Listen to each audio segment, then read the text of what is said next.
What's going on, everybody? Today we're... What the hell is that noise? Oh, shit!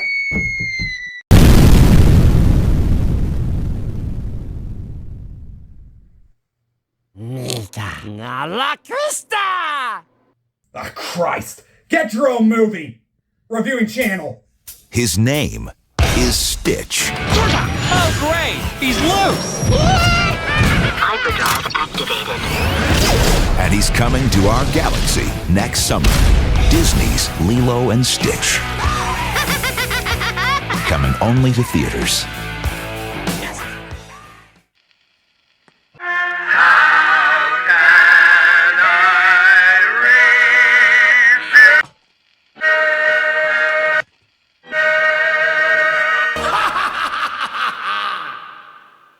So usually at this point, when I decide to do watching and talkings, most of the movies or shows I tend to do usually range from either bad to just not good, with, surprisingly, 2 exceptions.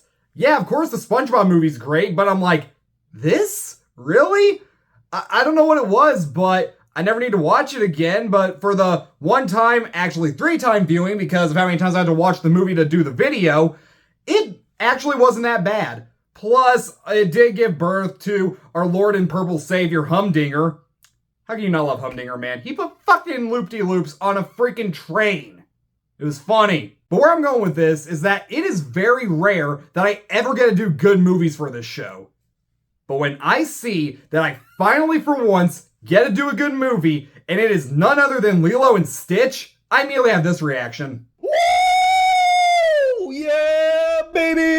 That's what I've been waiting for. That's what it's all about. Woo! So with the upcoming release of the live-action remake that I actually hate to admit that I am very excited for, I decided that we have to take a look at the early 2000s classic. And I'm just gonna say it, this is one of my all-time favorite Disney movies, and Stitch is just one of my all-time favorite Disney characters. Released in 2002, at a time when 2D animated Disney films weren't pulling in the numbers that they used to, Lilo and Stitch not only turned out to be the one exception, but it is still being talked about and being watched by millions worldwide to this day. A lot of us growing up in the late 90s and early 2000s absolutely loved this movie as kids, and now some of us have our own kids and are now showing it to them. But I don't know, is it me, or has not this movie, but just the character of Stitch had some kind of resurgence in the last few years? I swear, nowadays, you cannot walk into a store and not be able to see his face on something. You name it, Stitch is on it. And it's not just him, because if you ever watched the Lilo and Stitch TV show as a kid, you may recall that there was basically a girl version of Stitch named Angel, and nowadays, she's also on all the merch and whatnot. I really can't say much about that character or know that much because I haven't seen the TV show in a very long time. All I know is that she says like, "Ooh, Boogie Boo," or something like that.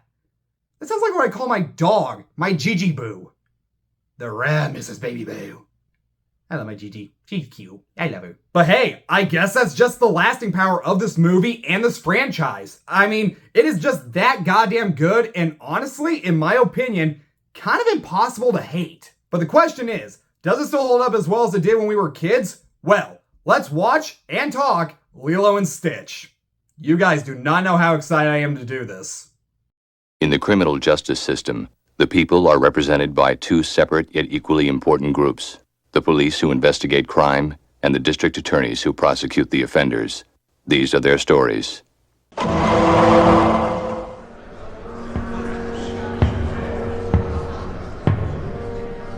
Read the charges. We open up in Alien Court, which sadly, no, is not as cool as it sounds, despite it consisting of that little robot guy, and yeah, I'm sorry, how come they never ever focused on that little robot guy? Every time I watched this movie as a kid and it first started, I always focused on this guy and wondered, what is his story? How dare you have this little robot guy in your movie and do absolutely nothing with him? I mean, come on, he throws up screws and bolts. What is that about? I mean, yeah, he's a robot, so I guess it makes sense. And I seriously mean it when I say it, little robot guy for president. Let's be honest, he probably do a better job than the guy we already have right now. And I guess while we're on the subject, there's this one alien that kind of looks like Minion from Megamind. I just wanted to point that out. Actually, wait, isn't his name Chum now? Nah, fuck that movie, that don't count. But back to what I was saying, we open up in Alien Court. as we see the council is deciding on what to do with mad scientist Dr. Jumba Jukiba, as he has been accused of illegal genetic experimentation, with his latest experiment being known only as 626. So it is a monster. Hey, just a little one. That's what she said! Before they send Jumba to prison, they decide to see if there is any sense of good within 626. Meega Nala Kweesta! I didn't teach him that. Yeah, you're right, because I did. I taught him that. It's every slur in the book. I think that's why the little robot guy vomited. Little robot guy for president. Also, he might have ended up killing these two. R.I.P. whatever the fuck their names were. Jumba gets imprisoned while 626 is to be banished to exile on an asteroid, but ends up escaping in the most 2024 way possible. And spit on that thing! He escapes the ship by stealing one of the police cruisers. And let's all say it together. Yeah. He took the red one. Yeah, he did! And while it is very brief, this little space police chase is pretty fun, and if they make one scene longer in the remake, I hope it's this. Break formation! Declare that ship! It's a death!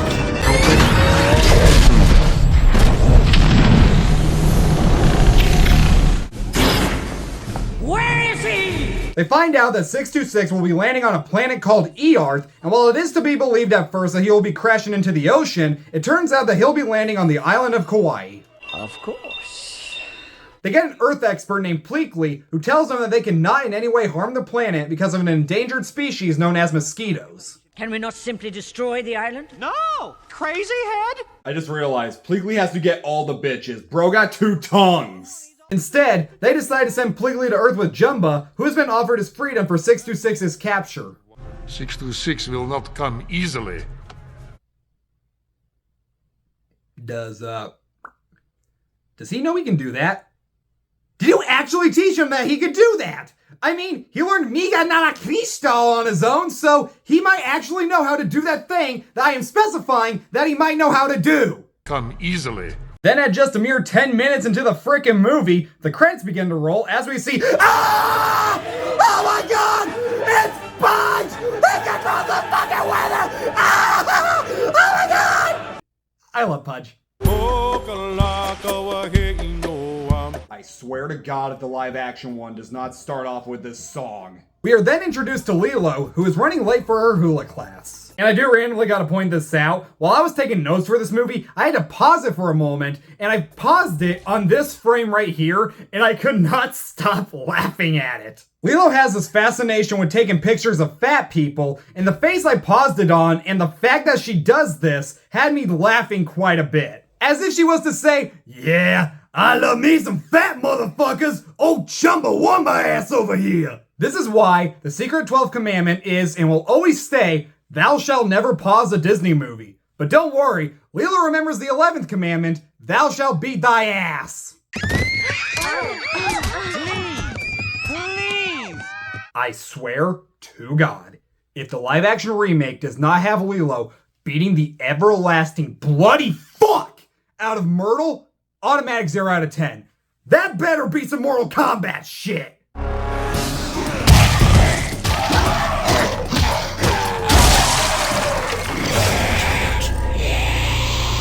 Ew, she bit me. Honest to God, Myrtle, she should have ripped your arm clean off. Yes, Mortal Kombat style. And I feel like this has been said numerous times before, but Lilo, she's just one of the best kid characters in anything. She's violent, crazy, emotional, very imaginative, and just an all-around oddball. And you know what? That's what most kids are. She feels very realistic to how most kids do act, and it doesn't just feel like another kid character who tries to act tough and thinks she knows everything. You identify with her because she is this way. You like her because you understand where she's coming from, and she's just all around sweet and just so likable. And while we're at it, Scrump. This is Scrump.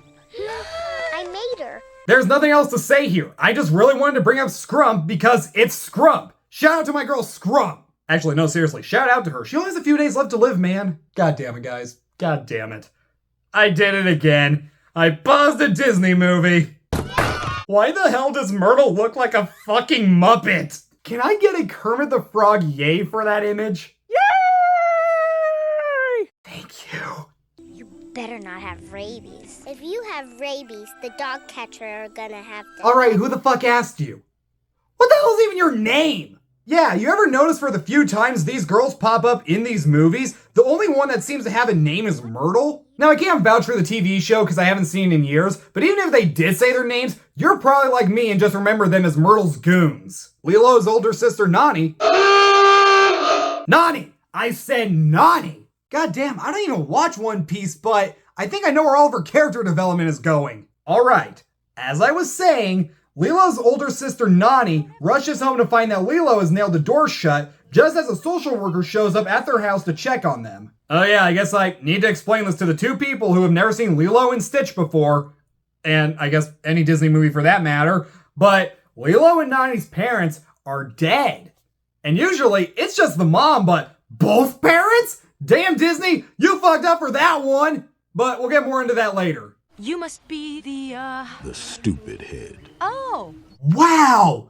I never thought I'd meet one of you in real life! A stupid head! I meant a stupid head! Let me rephrase that! Oh my... Cut to the next thing before I get canceled. By the way, this social worker has one of the most goofiest, badass names ever. Your knuckles say Cobra. Cobra Bubbles. I'm a special classification. And if that voice sounds familiar, that is Ving Rhames doing the voice of Bubbles. And even if you don't watch movies, you know damn well who Ving Rhames is. Did you ever kill anyone? Arby's, we have the meats. And let's be honest, I feel like that only a guy that looks like that and sounds like that is the only one that can pull off a name like Cobra Bubbles. My friends need to be punished. Why is that not on a t-shirt out of everything from this movie? Oh fuck! Run, Lilo! Ew! Someone taught you well, Lilo.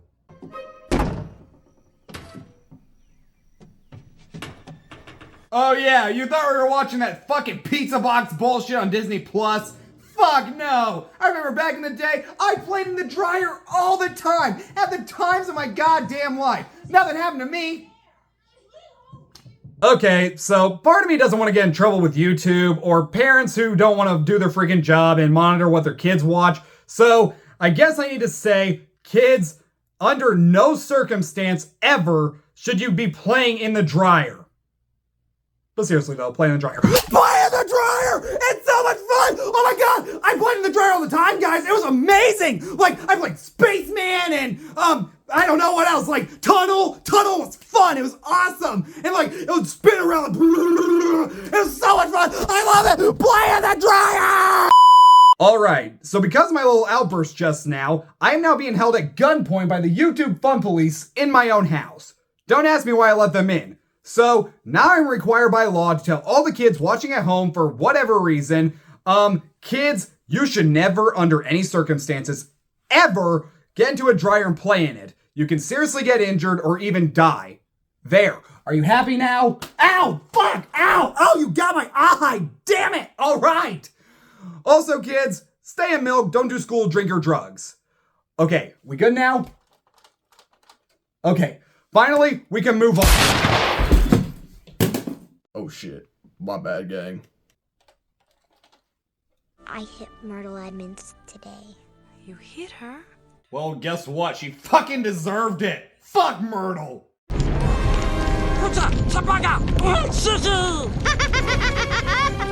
626 finally arrives on Earth and immediately gets his ass railed by 3 semi-trucks. Oh shit, I'm sorry. For some reason, there was a little gap in between where I wrote railed and then 3 semis.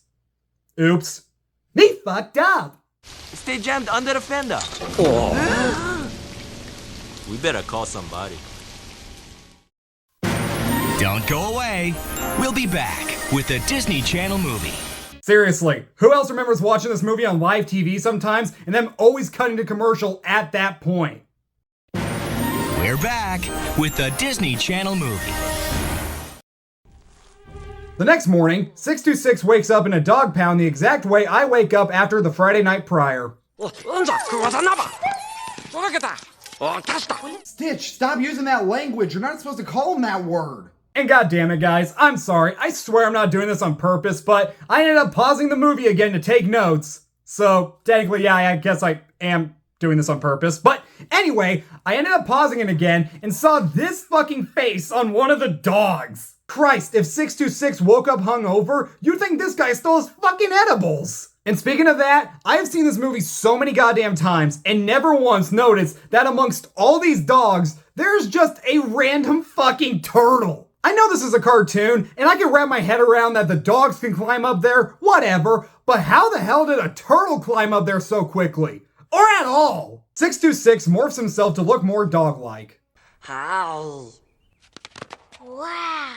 Hey, it's how you expect the first date to go. And if that's the case, this is what happens when her girlfriend and her mother get one good look at you. What is that thing? But it was dead this morning. It was dead this morning? When we thought it was dead, it was hit by a truck. The fact that he got hit by 3 semi-trucks to be exact and is still alive? That's pretty fucking gangster right there.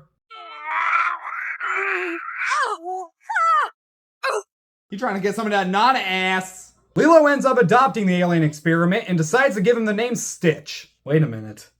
Lilo and Stitch. That's the name of the movie! He's all yours. And thank Christ, he was pooping some weird shit. Actually, good question. Does Stitch have a butthole? Is that gonna be the one question I keep asking through the movie? Does Stitch have a butthole? Well, that quickly answered my question. Just as they're leaving the shelter, we find out Jumba and Pleakley have made it to Earth to hunt down Stitch, who is basically using Lilo as a human shield. This movie can have a very mean-spirited tone, and I adore it. And of course, this leads to one of the funniest running bits in the movie, in which Jumba and Pleakley have to disguise themselves from looking like aliens, and they go with the most obvious disguises. Gee, I hope they do something like this in a live-action remake. Jumba! No, wait!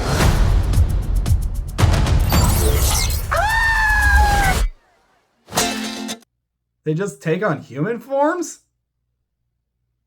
That's fucking lame.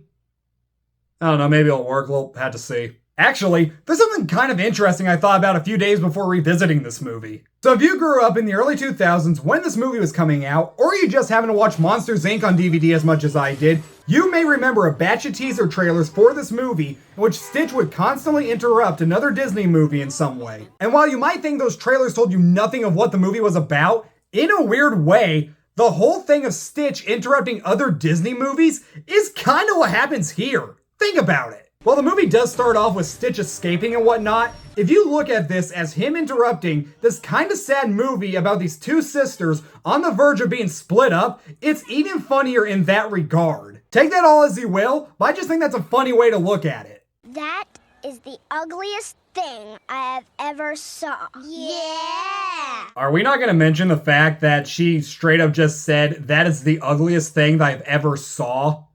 Myrtle, did Lilo beating your ass give you some brain damage? I heard a slap to the face can do that. Stitch steals Myrtle's big wheel with Lilo not giving a fuck because, well, it's Myrtle, and Stitch finds out that they're surrounded by water, which he does not react well to. And I think this is a perfect time than any to point out that this animation is absolutely gorgeous. And the best aspect has to be the backgrounds, which are all watercolored, and it mixes greatly with all the 2D character designs. And as to my knowledge, this is my first time ever watching this movie on Blu-ray, and the high-def picture makes it look even better. And yes, I did get the recent 4K, and it looks even better, but god damn it. They went and put the Disney Plus edit on here. So instead of Lilo crawling into the magical world of the dryer, she crawls into that butt-fucking pizza box.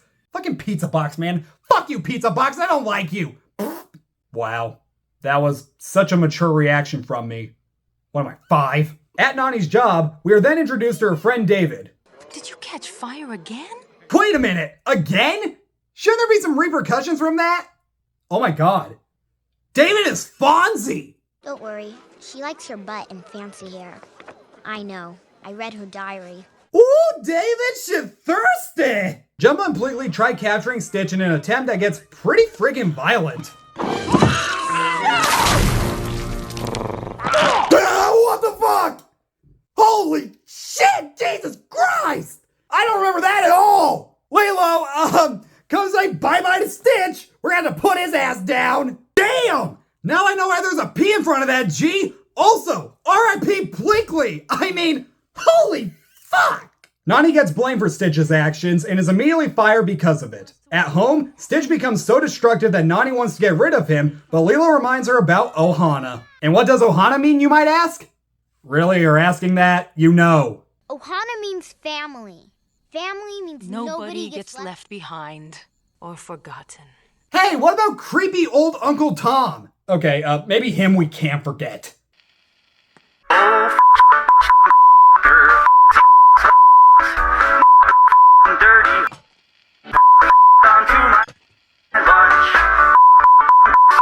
While Nani goes looking for a new job, Lilo teaches Stitch about the king, Elvis Presley. Now follow my lead.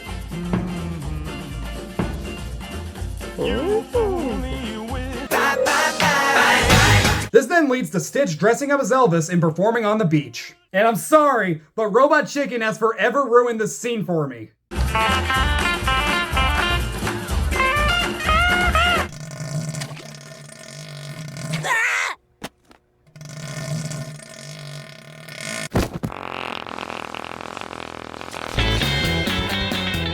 After Nani's job search doesn't go well, David shows up and suggests writing some ways. Honestly, I have nothing to say about this scene because I just love the hell out of this song. There's no place I'd rather be. Actually, if you were to ask me what's the one thing I associate with Lilo and Stitch aside from Lilo and Stitch, it would be the song. As they all surf, Stitch starts to realize that he is not as afraid of water as he used to be, but Jumba and Pleakley stop their Hawaiian roller coaster ride in another attempt to catch Stitch. Bubbles sees what happens and tells Nani that he'll be back for Lilo in the morning. This then leads to a scene that makes you realize, hey, wait a minute, I thought this was the cute little kid in her little funny alien movie. Why am I crying? Nani starts singing Aloha Oy to Lilo, and I absolutely love the choice to not include any music during this scene because it just makes it so much more effective. And who said anything about crying? I'm not crying. I am a man. Until we meet again. I'm not off camera because I'm crying. You're off camera because you're crying. That doesn't even make sense. And before we go on, I really do need to mention a certain deleted scene here. So, earlier in the movie, Lilo was late for her hula class because she was feeding Pudge, the fish that she believes controls the weather. I didn't know about this till recently, but there's a very emotional deleted scene in which Lilo introduces Stitch to Pudge. In this scene, Stitch slaps Pudge out of Lilo's hands, leading to Pudge getting attacked by seagulls. Lilo tries to save him, while Stitch is laughing maniacally watching Pudge get attacked. In the midst of the attack, Pudge is killed, Lilo is upset with Stitch, and she not only buries poor Pudge, but buries him next to her parents' graves, leading to Stitch feeling guilty for his actions for the first time. It is rare that I ever see a deleted scene, and are legit mad that they cut it out of the final product, but this is one of the few exceptions because this scene was way too good to cut out. But where I'm going with this is that we find out that Lilo and Nani's parents were killed in a car wreck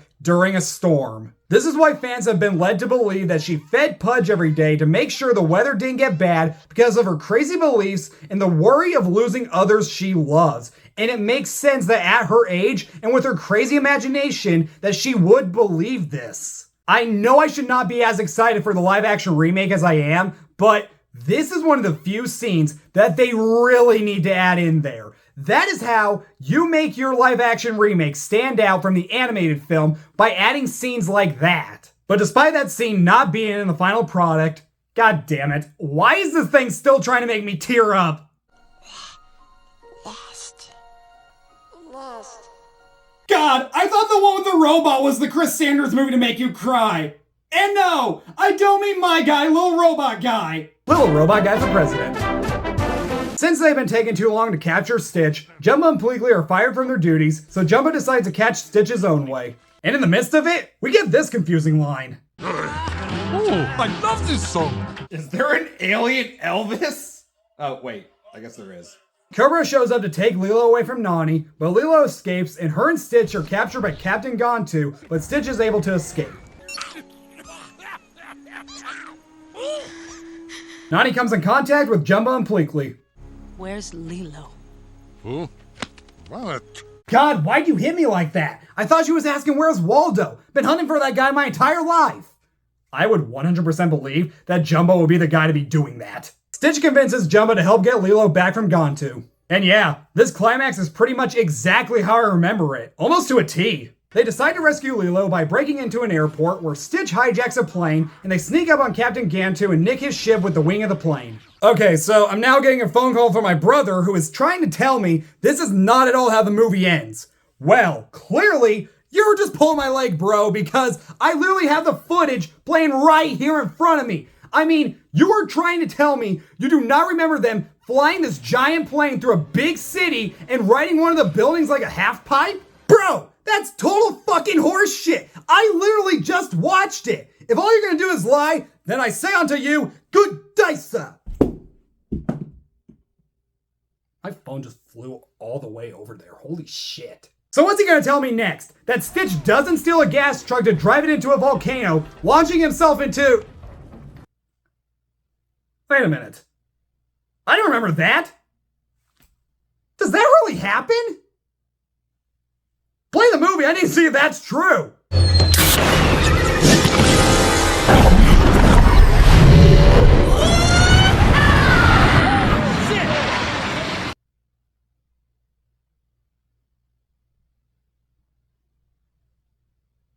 Holy shit, guys.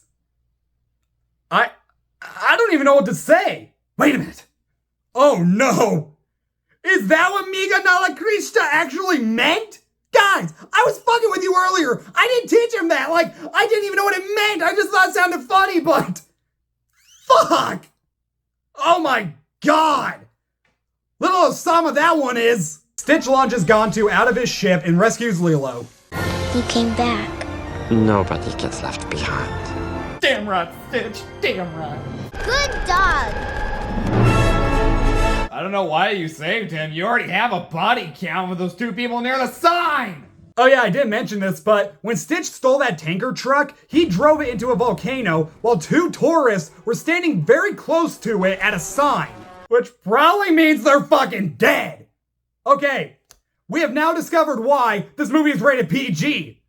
Lilo and Stitch got dark. The Grand Council woman, known only as Grand Council woman, wow, ain't that fucking creative, is on standby to arrest Stitch, but quickly realizes that he has grown a heart, so she decides to let him stay. The house is rebuilt, Jumba and Pleakley move in, and they all live happily ever after. But not before assuring us that my favorite character will even stay alive and breathing on Disney+. The Dryer. Fly in the dryer, kids! Do it! It's so much fun! You will love it! Oh, you'll have the time you got to...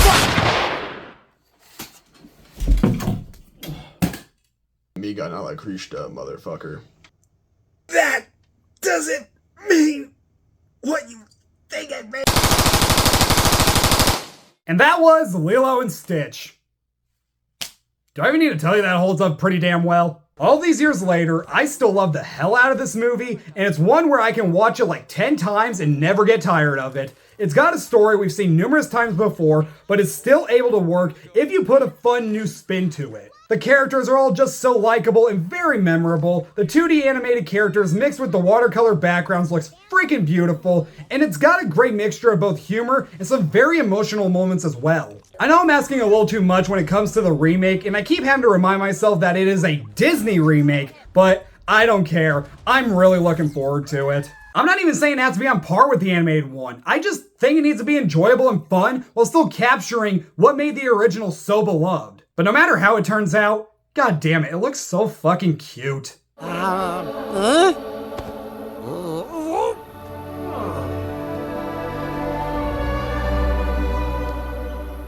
Seriously, how does that not just melt your heart? Oh, and I guess I should probably mention this. This was originally supposed to be a watching and talking on both Lilo and Stitch and Lilo and Stitch 2, but I ran out of time, so I was only going to be able to talk about the first one. But hey, if this video does really good, I'll take a look at Stitch Has a Glitch. Thanks so much for watching, you guys. Subscribe to my channel, like this video, turn on the notification bell, and while you're at it, go follow me on Instagram, TikTok, and Letterboxd at Trev's Movies, and I'll be back later with more videos, and I'll see you then.